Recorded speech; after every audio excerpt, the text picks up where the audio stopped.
Afternoon students. Next हमारा topic है atomic properties of element. Atomic properties पढ़ेंगे, atom की क्या क्या प्रॉपर्टीज़ होती है। सबसे पहला एटॉमिक रेडियस, एक एटम की रेडियस क्या होगी, ठीक है। तो रेडियस की बात करते हैं हम, किसी भी चीज़ की जो रेडियस देते हैं उसके सेंटर से आउटर मोस्ट डिस्टेंस देते हैं, ठीक है। तो एटम की जो रेडियस होगी वो क्या होगी, उसकी न्यूक्लियस से लेके जो भी उसकी वैलेंस शेल है वहाँ तक की distance, the distance from the centre of nucleus to the outermost shell containing electron. Types of atomic radius की बात करें तो कोवेलेंट रेडियस होती है एक।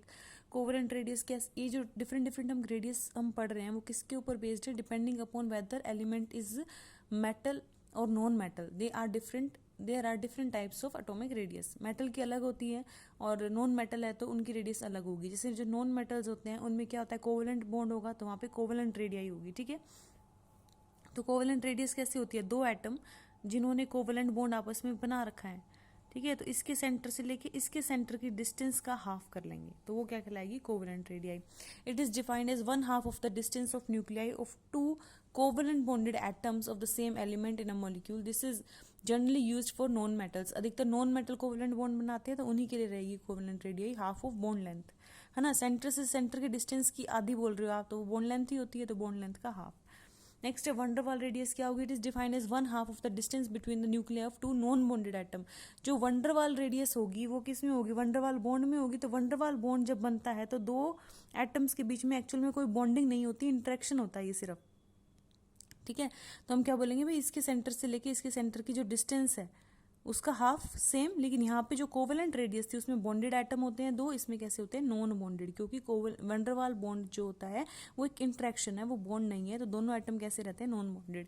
It is defined as a 1/2 of the distance between the nuclear of two non bonded atom, ठीक है, belonging to the मतलब इसमें ये आप इतना बोल सकते हो कि दो नॉन बॉन्डेड एटम्स के बीच की जो सेंटर टू सेंटर डिस्टेंस है उसका हाफ। इनर्ट गैस रेडियस क्या होती है, in the atomic radius of inert gas की जो रेडियस होगी वो क्या कहलाएगी, inert gas radius. So also inert gas radius बोलते हैं, वंडरवाल रेडियस भी बोलते हैं इसको। Van der Waals radius is larger than covalent radius, ठीक है। वंडरवाल रेडियस बड़ी होती है कोवेलेंट रेडियस से।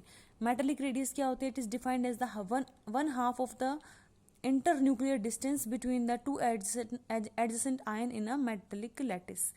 जो मेटेलिक रेडियस होगी वो मेटल्स में पाई जाएगी। तो मेटल जो होते हैं वो लैटिस की फॉर्म में, 12th क्लास में आप पढ़ोगे लैटिस क्या होता है, ठीक है। अभी के लिए समझो कि जो मेटल होते हैं वो लैटिस बना के रखते हैं, उसमें कैटायन और एनायंस रहते हैं। तो दो आयंस के बीच की जो डिस्टेंस होगी उसका हाफ क्या कहलाएगा, मेटेलिक रेडियस। तो 3 टाइप की आपने रेडियस पढ़ ली, उसमें सबसे बड़ी होती है van der Waals radius, then metallic radius, then covalent radius. ये आपको ऑर्डर ध्यान रखना है, ठीक है।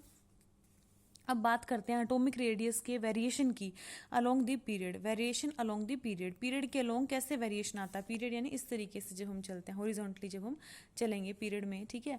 तो किसका वेरिएशन पढ़ रहे हैं, एटॉमिक रेडियस का। तो पहला क्या है, generally atomic radius decrease with increase in atomic number. जैसे जैसे आप पीरियड में आगे जाओगे तो एटॉमिक नंबर 1 नंबर से बढ़ता चला जाता है। तो जैसे जैसे एटॉमिक नंबर बढ़ेगा वैसे वैसे एटॉमिक रेडियस क्या होगी, डिक्रीज होगी।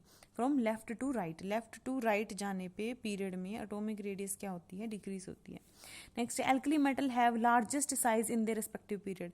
हम क्या बोल रहे हैं कि लेफ्ट से आप राइट की तरफ चलोगे पीरियोडिक टेबल में तो साइज डिक्रीज होगा। इसका मतलब यहाँ लास्ट में जो आपका एलिमेंट है, कौन कौन सा एलिमेंट होता है, एस ब्लॉक है ना यहाँ पे, एस ब्लॉक। और सबसे एस ब्लॉक का भी पहला ग्रुप कौन सा है, एल्कली मेटल। तो एल्कली मेटल सबसे बड़े होंगे, तो alkali metal have largest size in their respective period. The halogens have smallest size.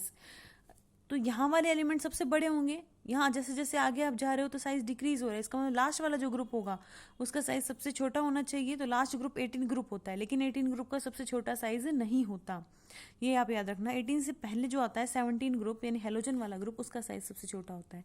The halogen have the smallest size. तो सबसे बड़ा साइज किसका होता है पीरियड में, एल्कली मेटल का, और सबसे छोटा होता है हेलोजेंस का। Halogens have smallest size. लेकिन सेकंड पीरियड में कहानी थोड़ी सी अलग है, वहां पे आप याद रखना सेकंड पीरियड में, however in second period nitrogen is smallest. Nitrogen सबसे छोटा होता है। After nitrogen size increase for oxygen and decrease for fluorine. यानी आप जब सेकंड पीरियड में आओगे तो नाइट्रोजन है, ऑक्सीजन है और फ्लोरीन है। जैसे जैसे आप आगे आ रहे हो तो साइज आपका डिक्रीज होता है तो डिक्रीज होगा। तो आप सोचोगे कि नाइट्रोजन से छोटा होना चाहिए, फिर ऑक्सीजन का, ऑक्सीजन से छोटा होना चाहिए फ्लोरीन का, तो ऐसा नहीं है। नाइट्रोजन तक तो साइज डिक्रीज होगा, उसके बाद साइज बढ़ना शुरू हो जाता है। यहाँ पे नाइट्रोजन और ऑक्सीजन में मैं बात करूँ तो ऑक्सीजन का बड़ा है, उसके बाद फिर से घटना शुरू हो जाएगा, ठीक है, तो ये वेरिएशन है। तो पीरियड में सबसे जो छोटा साइज है वो नाइट्रोजन का है। क्यों हुआ ऐसा? नाइट्रोजन से ऑक्सीजन पे जाने पे साइज क्यों बढ़ता है, ऑक्सीजन से फ्लोरीन जाने पे फिर दोबारा डिक्रीज क्यों होता है, वो देखो आप। In nitrogen there are 3 p orbital having 1 electron each. Nitrogen की आप कॉन्फ़िगरेशन देखोगे तो p3 बनेगा, वो p में 3 ऑर्बिटल है और 3 इलेक्ट्रॉन डालने हैं आपको, तो 1 2 3 इस तरह से डल जाएगा। जब नाइट्रोजन के बाद आप ऑक्सीजन पे आओगे तो ऑब्वियस सी बात है इसमें एक इलेक्ट्रॉन बढ़ जाएगा, p4 हो जाएगा। तो यहाँ पे क्या होगा, p4 कैसे होगा, 1 2 3 4th इलेक्ट्रॉन यहाँ पेयरिंग में आएगा। तो यहाँ पे अब एक पेयर बन चुका है हमारे पास, क्या बन चुका है हमारे पास, एक पेयर बन चुका है, ठीक है। तो पेयरिंग होने की वजह से यहाँ पे क्या लगेगा, इंटर इलेक्ट्रॉनिक रिपल्शन लगेगा। उस रिपल्शन की वजह से इसका साइज जो है वो बढ़ गया। वो जो रिपल्शन लग रही थी उसने, देखो यहाँ आप जाते हो पीरियड में तो साइज क्यों डिक्रीज होता है, आपको पता है, न्यूक्लियस का चार्ज बढ़ता चला जाता है, ठीक है। लेकिन इस ऑक्सीजन के केस में जो इंटर इलेक्ट्रॉनिक रिपल्शन लग रहा है ये उस न्यूक्लियर चार्ज वाले फैक्टर को खत्म कर देता है। न्यूक्लियर चार्ज वाला फैक्टर तो घटा रहा था ना साइज को, लेकिन इस रिपल्शन ने क्या किया, उसको ओवरकम कर देगा, यानी ये वाला फैक्टर ज़्यादा यहाँ पे डोमिनेट करेगा और साइज इसका बढ़ जाएगा। उसके आगे चलोगे तो आप p5 बन जाएगा ना, p5 बनेगा तो यहाँ पे क्या होगा, 1 2 3 4 5, ठीक है। अब यहाँ पे 2 पेयर जनरेट हो चुके हैं। यहाँ पे ये जो फ्लोरीन होता है इसका साइज बहुत छोटा है, ठीक है। तो फ्लोरीन के केस में जो इंटर इलेक्ट्रॉनिक रिपल्शन है ये ओवरकम नहीं कर पाएगा अपने न्यूक्लियर चार्ज वाले फैक्टर को, यानी इस फ्लोरीन के केस में न्यूक्लियर चार्ज वाला फैक्टर ज़्यादा डोमिनेट करता है। तो न्यूक्लियर चार्ज वाला फैक्टर फ्लोरीन के केस में जब डोमिनेट करेगा तो साइज फिर से डिक्रीज होगा, ठीक है। In nitrogen there are 3 p orbitals having 1 electron each. From nitrogen to oxygen, one of the p orbital now has 2 electron which repel one another. This factor dominate over the increase nuclear charge, hence size increase. But in case of fluorine, inter-electronic repulsion does not overweight the effect of nuclear charge. यहाँ पे जो inter electronic repulsion है fluorine के case में वो उसको overcome नहीं कर पाएगा, न्यूक्लियर फैक्टर ज़्यादा लगेगा यहाँ पे, तो साइज डिक्रीज हो जाएगा, ठीक है। नेक्स्ट है size of atomic radius. Group 18 की हम बात कर लेते हैं। हमने क्या कहा था, size of atom, inert size of inert gases यानी group 18 are largest than those of the proceeding halogen. Halogen से इनका साइज क्या है, बड़ा है, ठीक है। रीजन क्या है इसका, all the orbitals of noble gases are fully filled. Noble gas में आपको पता है ना, आगे जाओगे तो नोबल गैस ही आएगी, फ्लोरीन के बाद में आगे जाओगे तो नोबल गैस ही आएगी। नोबल गैस क्या होती है, p6 बन जाता है नोबल गैस में। नोबल गैस होती है अपने पास NH2 NP6। तो S में 1 ऑर्बिटल 2 इलेक्ट्रॉन है, उसमें मैक्सिमम फुल्ली फिल्ड है। P में 3 ऑर्बिटल 6 इलेक्ट्रॉन है, इसका मतलब ये भी फुल्ली फिल्ड है। नोबल गैसेस में फुल्ली फिल्ड कॉन्फ़िगरेशन है, ठीक है, पेयर बने हुए हैं सारे। All the orbitals of noble gases are fully filled and inter-electronic repulsion is maximum, hence size of van der Waal gas increase। यहाँ पे साइज इस वजह से यहाँ पे जो इंटर इलेक्ट्रॉनिक रिपल्शन जो लगेगी, p6 का मतलब तो ये है ना बिल्कुल पेयर ही हो गई, और S में भी 2 इलेक्ट्रॉन है वो भी पेयर होके रहेंगे, तो यहाँ पे इंटर इलेक्ट्रॉनिक रिपल्शन ज़्यादा होने की वजह से इनकी रेडियस ज़्यादा होती है। The inert gas atomic size is expressed in terms of van der Waal radius. और इनर्ट गैस में कौन सी रेडियस लगती है भाई, van der Waal रेडियस लगती है। They do not form covalent bond like other elements and van der Waal radius is largest. बाकी जो थे अपने पास ग्रुप 17 है 16 है वो कोवेलेंट बॉन्ड बनाते हैं, तो उनमें कोवेलेंट रेडियस होगी। van der Waal जो नोबल गैसेज होती हैं उनमें van der Waal रेडियस पाई जाती है, और पीछे हमने पढ़ा था कि van der Waal रेडियस जो होती है वो बड़ी होती है देन कोवेलेंट रेडियस, तो इस वजह से भी इनका साइज क्या है, बड़ा है, ठीक है। अब वेरिएशन इन ग्रुप की बात कर लेते हैं। ग्रुप यानी डाउन द ग्रुप जब हम चलते हैं पीरियोडिक टेबल में, तो डाउन द ग्रुप जाने पे साइज क्या होता है, इंक्रीज होगा। जब पीरियड में जाएंगे तो डिक्रीज होता है, और डाउन द ग्रुप चलने पे साइज इंक्रीज होता है। क्यों इंक्रीज होता है, क्योंकि शेल नंबर चेंज होता चला जाता है। इलेक्ट्रॉन जो है वो हायर शेल में जाता है, तो उसकी डिस्टेंस जो होती है शेल की, वैलेंस शेल की, वो न्यूक्लियस से बढ़ जाती है। न्यूक्लियस से डिस्टेंस जब बढ़ जाती है तो इफेक्टिव न्यूक्लियर चार्ज कम होने की वजह से साइज बढ़ने लगता है। Atomic radius of an atom increase as increase in atomic number as we move, यहाँ पे आएगा as we move from top to bottom, यानी ऊपर से नीचे जब जाएंगे, because effect of nuclear charge is reduced, ऊपर से नीचे जाने पे, ग्रुप में जाने पे टॉप टू बॉटम जो न्यूक्लियर चार्ज वाला इफेक्ट है वो वीक हो जाता है, रिड्यूस हो जाता है, कम लगता है, ठीक है, और शील्डिंग इफेक्ट लगना शुरू हो जाता है, तो साइज अपना बढ़ना शुरू हो जाता है। नेक्स्ट है आयनिक रेडियाई। आयनिक रेडियाई क्या होती है, आयनिक रेडियाई क्या होती है भाई, आयन की जो रेडियस होगी, ठीक है, तो it may be defined as the distance from the centre of nucleus, nucleus के सेंटर से कहाँ तक की डिस्टेंस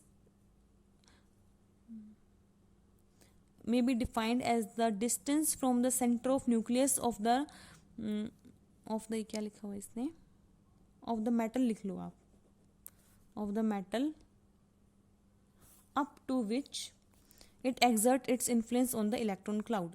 मतलब आयनिक रेडियस क्या है, मान लो कोई भी आयन है आपके पास, ठीक है, तो है तो वो उसका न्यूक्लियस रहेगा ना एक, तो न्यूक्लियस से लेके जहाँ तक भी उस आयन के उस एटम में उस आयन में इलेक्ट्रॉन प्रेजेंट है, न्यूक्लियस से लेके वहां तक की डिस्टेंस जहां तक उसका इलेक्ट्रॉन क्लाउड प्रेजेंट है, जहां तक इस पॉजिटिव चार्ज का इफेक्ट पड़ रहा है इलेक्ट्रॉन क्लाउड पे, वहां तक की जो डिस्टेंस होगी वो क्या कहलाएगी, आयनिक रेडियस। ठीक है, the size of the cation is always smaller than the corresponding atom. किसी भी एटम का जो साइज होता है, ठीक है, और उसी एटम से आप कैटायन बना दो तो जो कैटायन होगा उसका साइज हमेशा छोटा रहेगा अपने एटम से। सेम एनायन का जो साइज होगा वो अपने एटम से बड़ा रहता है। ठीक है, size of the anion is always larger than that of the atom because of effective, क्योंकि जब कैटायन बनता है इसका मतलब इलेक्ट्रॉन गए हैं तो इफेक्टिव न्यूक्लियर चार्ज ज़्यादा लगता है तो साइज छोटा हो जाता है। जब एनायन बनता है यानी इलेक्ट्रॉन बाहर से और आपने ऐड किए हैं तो नंबर ऑफ इलेक्ट्रॉन बढ़ने की वजह से न्यूक्लियर चार्ज थोड़ा वीक हो जाता है, इस वजह से साइज में वेरिएशन आती है। नेक्स्ट है आइसो इलेक्ट्रॉनिक स्पीसीज या आइसो इलेक्ट्रॉनिक आयन क्या होते हैं। ठीक है, आइसो मतलब सेम, इलेक्ट्रॉनिक मतलब इलेक्ट्रॉन, ऐसी स्पीसीज या ऐसे आयन जिसमें नंबर ऑफ इलेक्ट्रॉन क्या होते हैं, सेम होते हैं, वो क्या कहलाती है, आइसो इलेक्ट्रॉनिक स्पीसीज कहलाती है। Ion of different element having same number of electron, different element के आयन है जिनमें नंबर ऑफ इलेक्ट्रॉन क्या है, सेम है, but different magnitude of nuclear charge, nuclear charge अलग अलग है। ये आप सिंपल याद रख सकते हो कि आइसो इलेक्ट्रॉनिक स्पीसीज या आइसो इलेक्ट्रॉनिक आयन क्या होते हैं कि अगर नंबर ऑफ इलेक्ट्रॉन्स अगर बराबर होंगे आपके तो वो स्पीसीज क्या कहलाएगी, आइसो इलेक्ट्रॉनिक स्पीसीज कहलाएगी। फॉर एग्जांपल ये देखो S2 negative, sulphur 2 negative, Cl negative, potassium +1, यहाँ पे नंबर ऑफ इलेक्ट्रॉन निकालो आप, सल्फर पे 16 होते हैं, -2, इसका मतलब 2 इलेक्ट्रॉन और गेन किए। ये आपको पता है अगर माइनस में चार्ज लिखा है मतलब इलेक्ट्रॉन ऐड हुए हैं, पॉजिटिव में अगर चार्ज लिखा है मतलब इलेक्ट्रॉन लॉस हुए हैं। तो सल्फर पे 16 थे, 2 इसने गेन कर लिया 18, क्लोरीन पे 17 होते हैं, 1 इलेक्ट्रॉन और ले लिया 18, पोटेशियम +1, पोटेशियम पे 19 होते हैं इलेक्ट्रॉन, एक इसका चला गया, -1 कर दोगे 18, तो ये तीनों के पास हमने कैलकुलेट किया तो नंबर ऑफ इलेक्ट्रॉन सेम आए, तो इसका मतलब हम ये कह सकते हैं तीनों स्पीसीज आपस में क्या है, आइसो इलेक्ट्रॉनिक। ठीक है, तो आपको कोई भी 2 स्पीसीज दे दे, मान लो बोले कि बताओ ये आइसो इलेक्ट्रॉनिक है या नहीं, तो आप क्या करोगे, उनके इलेक्ट्रॉन निकाल के देख लो, अगर इलेक्ट्रॉन सेम है, नंबर ऑफ इलेक्ट्रॉन अगर सेम आ रहे हैं उसमें टोटल, तो आप कहोगे आइसो इलेक्ट्रॉनिक है, अदरवाइज नहीं है। ठीक है, तो यहाँ तक आपने करना है बिल्कुल अच्छे से इसको। Have a nice day.